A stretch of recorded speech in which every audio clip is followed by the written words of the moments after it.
Tantor Audio, a division of Recorded Books, presents How to Grow an Addict, a novel, by J.A. Wright, narrated by Karissa Vacker. Prologue. I still can't figure it out.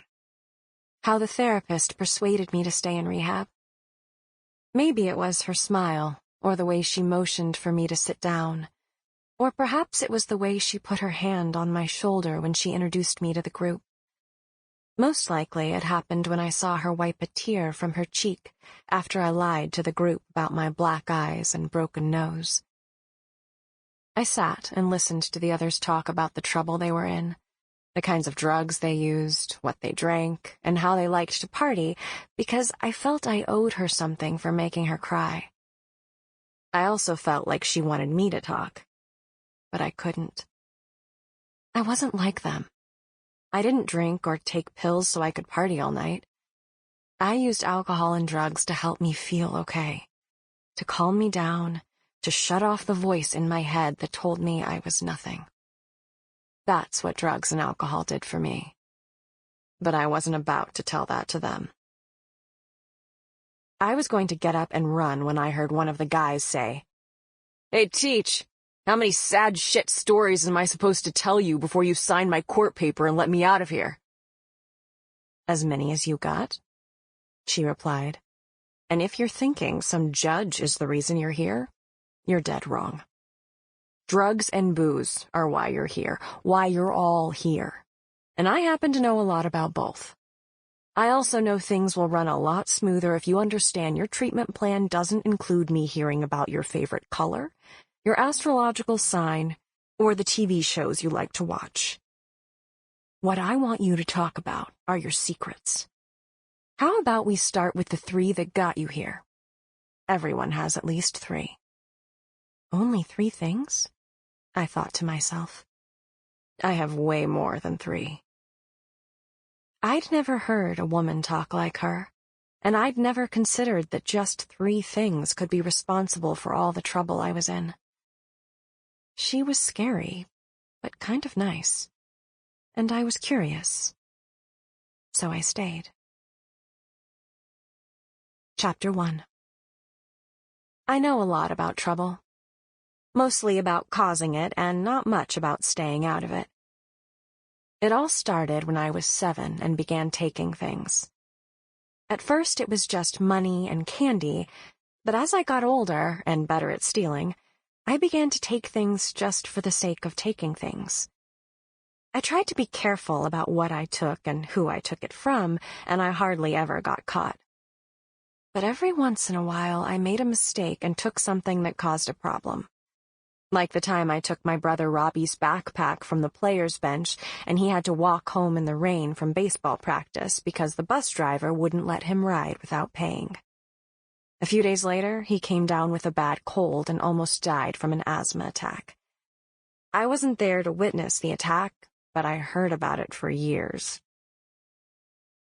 Mom got all choked up every time she told the story of how Robbie was suffocating right in front of her, and she couldn't find his inhaler because some school bully had stolen his backpack. She never knew it was me who took it, because after I got the money out, I threw the backpack in a dumpster. I didn't mean for Robbie to get sick. I just wanted to buy a cherry Slurpee on the way home from school, and I didn't have any money. Robbie always had money because Dad gave him some almost every day. Dad never gave me money. Said a little kid didn't need any, and the one time I got mad about it and told him it was unfair, he said, "Men need to have a bit of money on them in case they get a chance to buy a girl a drink." I thought that was a stupid answer and asked Robbie if he would share his money with me, but he just laughed and said, "You heard what Dad said." I decided from then on to help myself. At first it felt wrong, but once I got started it was hard to stop, and pretty soon I was taking money from Dad's wallet or Robbie's gym bag at least once a week. After a while, I began to feel good about it. Mainly because it was unfair that Robbie got money and I didn't. Not only that, I hated that he didn't have any chores except mowing the lawn on Saturdays and sometimes helping Mom in the garden. I seemed to have lots of chores, including washing the breakfast dishes, emptying the dishwasher, and starting loads of laundry, all of which had to be done before I left for school. Once, after I read The Adventures of Pippi Longstocking, I made a name tag for myself that said, House Slave, and wore it until Dad noticed and made me take it off. "You're about as far away from being a house slave as you are from being a house genius," he said. We all knew the only genius in our family was Robbie. Not only was he smart, he also, as he got older, got better looking and popular. He became a goody-goody, the type of person who could do everything really well. He dressed well, spoke well, wrote well, and looked better than most people. I used to wonder how he got that way and if it would happen to me, too. When I was about 5, I loved him more than I loved anyone else, and I think he loved me, too. Even though he was 8 years older than me, he was my best friend. He took care of me and taught me how to do things like make toast, tie my shoelaces, tell time, ride a bike, and hit a tennis ball. He even cut the manufacturer tags out of my shirts and pants because they scratched me. I didn't just like him, I wanted to be him. I used to sit at the bottom of our front porch stairs and wait for him to get home from school to play catch, or to make macaroni and cheese and watch TV with me. When I was finally old enough to go to school, Robbie walked me to Bradford Elementary every day. It was about 4 blocks out of his way to his junior high, and sometimes his friends would walk behind us and tease him about being my babysitter, but he didn't seem to care. He wanted to make sure I got to school okay. And I know Mom appreciated it because I'd heard her tell people how helpful he was. I thought Robbie and I would live together forever, and he often told me he'd never leave me alone with Dem. Dem was the code word we used for our parents when they were fighting, or if one of us could see Dad had been drinking. We'd warn each other with a quick Dem to let the other one know to stay away. The way Robbie said Dem was funny.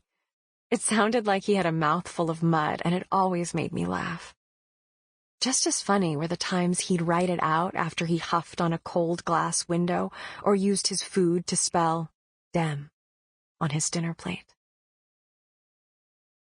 I had a great time hanging out with Robbie, and I got to do lots of stuff I wasn't supposed to. Mostly things like climbing trees or shooting BB guns at the neighbor's fence. And if I was with Robbie, no one ever said a word to me about going into a PG-13 movie.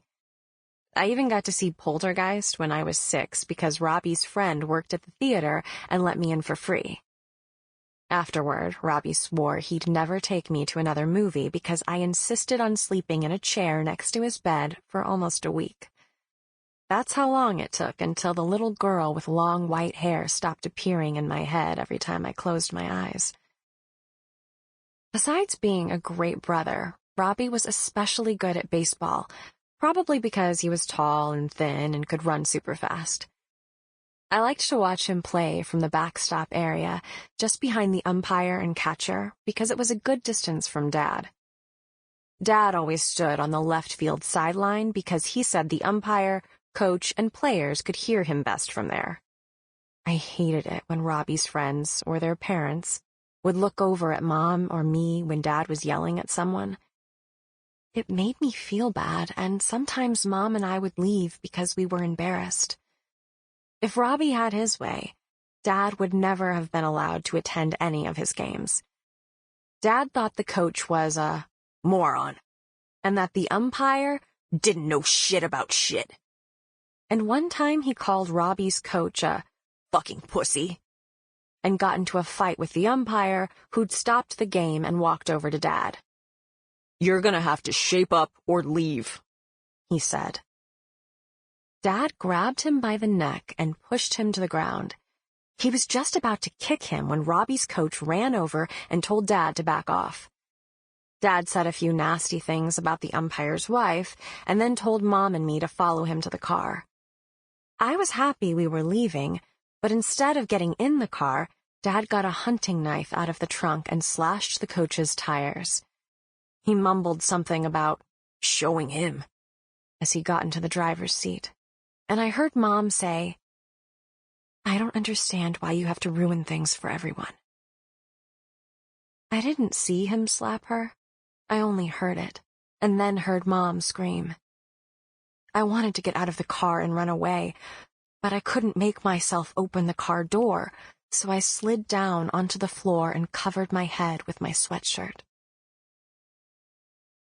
I figured out real early that it was best to stay out of Dad's way, especially if he was mad at me. I also figured out I'd have to get real good at playing baseball if I wanted to keep hanging out with Robbie, because other than school, that's the only thing he liked to do. So I got good at pitching. So good that Robbie let me play on his team once. I was happy about it, but the other kids weren't, and they complained I was too little and not a boy. I thought they might change their minds if I got perfect at pitching, so I kept practicing and going to their games until they let me be a bat boy and help some of the guys warm up before games. With my baseball skills and short hair, a lot of people thought I was a boy. A couple of times, when Robbie's team was short a player and didn't want to forfeit a game, they let me take right field, but only after I'd put on a baseball cap and one of their team shirts. I must have been about 8 when an official-looking guy took Robbie aside after a game and told him that girls can't play baseball. On the walk home, Robbie told me I couldn't play or practice with them anymore. I'd have to join a girls' softball team, a bunch of crybabies who complained about everything and got hurt a lot. I joined the Shop Good Lassies softball team because Robbie said I should, and even though most of the girls on the team weren't very good players, we took first place in our division anyway. I pitched a couple of no-hitters my first year thanks to Robbie coming along and cheering me on. He even gave me his old baseball glove at the end of the season. The year Robbie started his junior year in high school, something weird happened, and things changed between us after that. I'd gotten out of school early one day and run all the way home to see my cat, Rascal, who was pregnant and had been meowing in a strange way the night before. I was worried about going to school and leaving her alone, even though Mom said she'd be okay. That morning, I'd helped Mom make a bed for Rascal out of a cardboard box and old towels. We put the box in my closet because Mom thought she'd be more comfortable there, and she wasn't too happy about the thought of Rascal giving birth on my bed. I was late leaving for school because Rascal wasn't interested in the box, and I had to get her out from under my bed 3 times before she finally stayed in the closet. When I got to my room after school that day, I opened the closet hoping to see Rascal, but she wasn't there. I looked under my bed to find her with 5 little black and white kittens all snuggled into her belly. They were the cutest things I'd ever seen. Rascal looked tired. She was lying on her side, and when she saw me, she licked the kitten closest to her and then meowed a couple of times, as if to tell me how happy she was. I was so excited about the kittens I could hardly keep my hands off of them. I wanted to tell someone the good news, so I went to the kitchen and called Mom at work, but the receptionist said she was with a customer and couldn't come to the phone. Then I noticed Robbie's coat and book bag on the dining room table, so I headed down to the basement to his room. Robbie's door was slightly open, enough for me to see that something unusual was going on. And the closer I looked, the more I could see that something bad was happening to Robbie. Robbie was being murdered by a guy who was straddled over him, pushing something into his behind. I could tell from the strange sounds Robbie was making that it was bad, like the noises I imagined someone would make on their way to being dead. I ran back to the kitchen and dialed 911. I told the operator my brother was being murdered and that she should send the cops right away. Then I went to my bedroom and crawled under the bed next to Rascal and the kittens and waited for the police. By the time they arrived, Robbie and the guy were in the kitchen eating toast and drinking chocolate milk. I realized right away that whatever had happened... Sample complete. Ready to continue?